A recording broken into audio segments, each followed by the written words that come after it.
I think the first is, depending upon how well you want to do, and particularly if you're starting a company, you need to work super hard. So what does super hard mean? Well, when my brother and I were starting our first company, instead of getting an apartment, we just rented a small office and we slept on the couch. And we showered at the YMCA, and we had just one computer. So the website was up during the day, and I was coding at night. 7 days a week, all the time.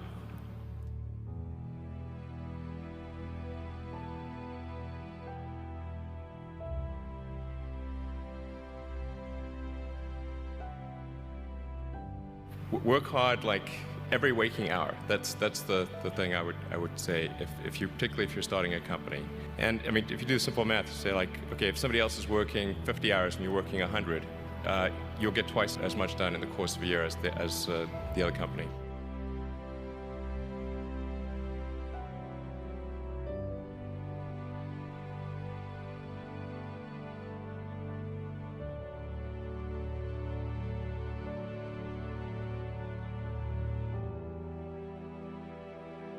I think too is you got to make sure that whatever you're doing is a great product or service. It has to be really great. And I go back to what I was saying earlier, where if you're a new company, I mean, unless it's like some new industry or new market that, if it's an untapped market, then you have more ability to, the standard is lower for your product or service. But if you're entering anything where there's an existing marketplace against large entrenched competitors, then your product or service needs to be much better than theirs. It can't be a little bit better, because then you put yourself in the shoes of the consumer and they say, why would you buy it as a consumer? You're always going to buy the trusted brand unless there's a big difference.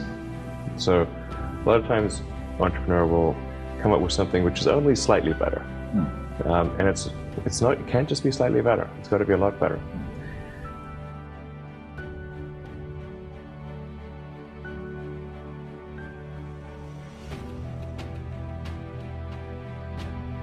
The other thing I'd say is that if you're creating a company or if you're joining a company, the most important thing is to attract great people. So either join a group that's amazing, that you really respect, or if you're building a company, you've got to gather great people. I mean, all a company is a group of people that have gathered together to create a product or service. And so depending upon how talented and hardworking that group is, and the degree to which they are focused cohesively in a good direction, that will determine the success of the company. So do everything you can to gather great people if you're creating a company.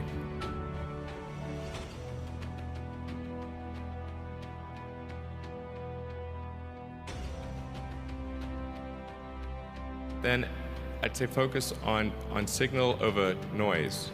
A lot of companies get confused. They spend money on things that don't actually make the product better. So, for example, at Tesla, we've never spent any money on advertising. We put all of the money into R&D and manufacturing and design to try to make the car as good as possible.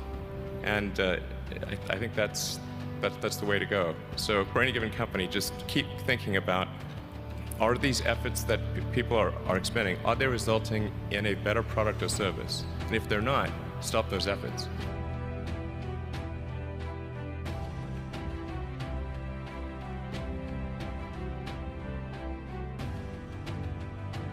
And then I think that the final thing I would encourage you to do is, now is the time to take risk.